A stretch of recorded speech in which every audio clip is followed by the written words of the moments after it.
Sky High might come back with a TV series. That is awesome.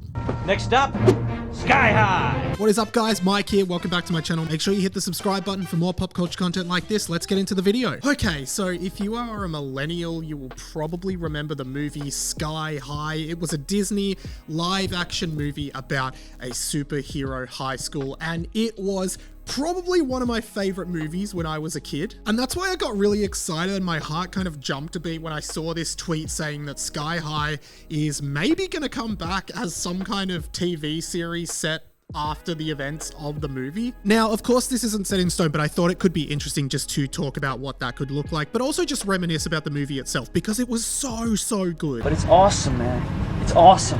If you didn't see it, you should probably stop and watch it right now. Actually, don't stop the video. Watch the video till the end. Then go and watch Sky High. Then watch the video again. Then subscribe and anyway, you get it. It's a movie that does follow basic superhero kind of stereotypes, but does it in a really fun high school drama kind of way. Like, while these kids have superpowers, they are also dealing with like dating, crushes, homework, assignments, and all that other stuff.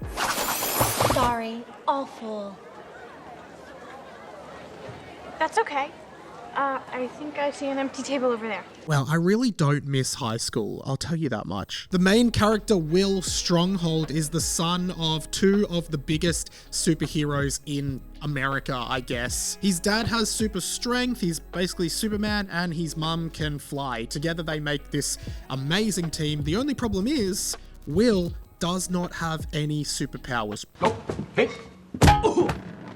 So he's going to this superpower school without actually ever having some superpowers. But the thing is, his parents think that he does have superpowers. He's lying to his dad about not having superpowers. He's pretending he's really strong like his dad, but he doesn't have superpowers. It's like, wow, classic teenage thing of feeling like an outsider done in superhero form, right? Little twist there. You're just a late bloomer, that's what it is.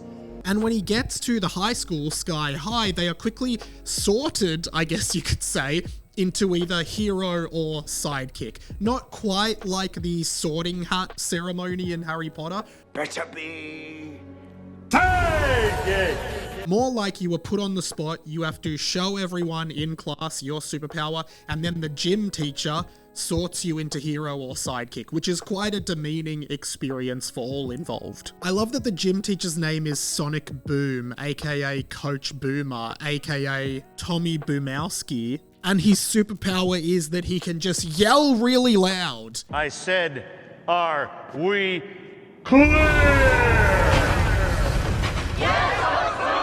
It really puts on display a wide range of powers that I guess we haven't really seen before, or at least I hadn't seen before when I was a kid. Because while you have the conventional superpowers like flight and super strength and super speed and stretch, Will, who ends up being sorted into Sidekick House because he doesn't have any powers to show, befriends a bunch of sidekicks who all have really lackluster and comical powers. For example, his best friend Zach can glow in the dark. The only problem is when it's light, you can't even really tell he's doing anything at all.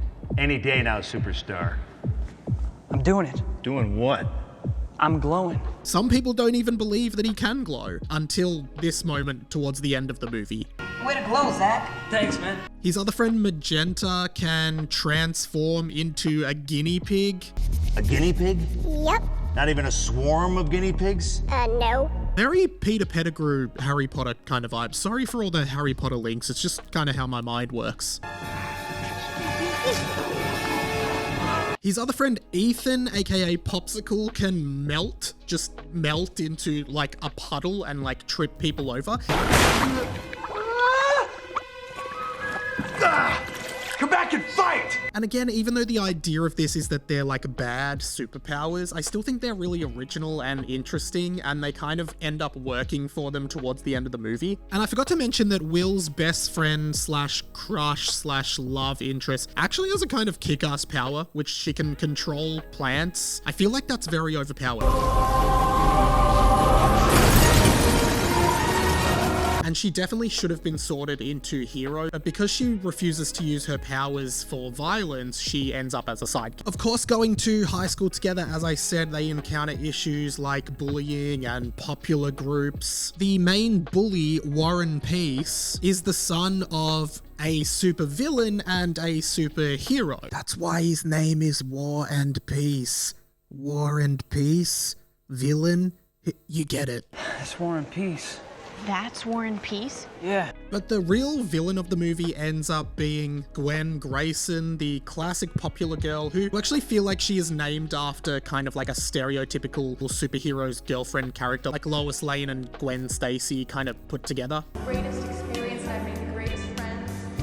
But there are She cozies up to Will and basically pretends to be his girlfriend, but she's actually after some equipment that Will's dad has in their secret storage room because she actually went to school with Will's parents and something happened where she turned back into a baby and then everyone turns. Anyway, the movie gets weird, but it's quite good. Now, I guess we should also talk about whether or not I think a series will actually happen. Personally, I don't think this is going to eventuate. I think there have been talks to make a sequel or a series about Sky High for some time, but it's never really come to fruition. To be fair, the movie wasn't like a commercial failure. It made some money, but it definitely didn't blow anything out of the park. It's kind of considered a cult movie amongst millennials now, for good reason. Like, this is a really good, fun movie that I want to watch again. But now that Disney owns Marvel and the MCU, it feels unlikely that they're going to do like a completely unrelated superhero series following a movie that came out like 20 years ago. And I guess there is the nostalgia audience, like people like me, who definitely would watch this, especially if they somehow manage to get all the original cast back. But 20 years is quite a long time. They're probably better off just rebooting the franchise than putting all that effort into doing that. But don't get me wrong, I would absolutely love to see this. I just don't know if it's financially viable.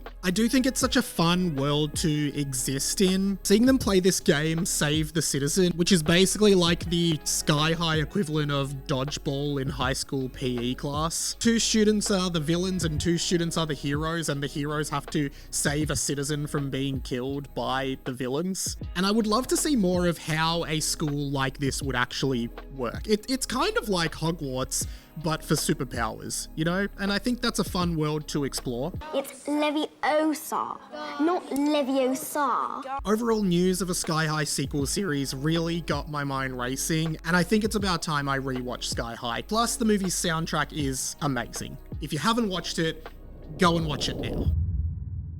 Whew, thank you so much for watching another video of mine, guys. Make sure you hit that subscribe button if you want more pop culture content like this. I'm doing like 3 videos a week at the moment, and it's really creatively fulfilling. Leave a comment below. I'd love to know your thoughts. What would you do for a Sky High sequel? Did you like Sky High? What's your favorite power from the movie? There's so many cool powers. I even forgot to talk about the cheerleaders who can like duplicate themselves. That's so creative. As well as that, I have a Patreon, patreon.com/RadioMike. If you want to support me, just chuck a couple dollars my way. That'd be amazing. I'd really appreciate it. But guys, thank you so much for watching. There are so many videos like this on my channel, so I would love to have you on board for the ride. My name's been Radio Mike, and this has been The Inside of My Mind. Catch you later.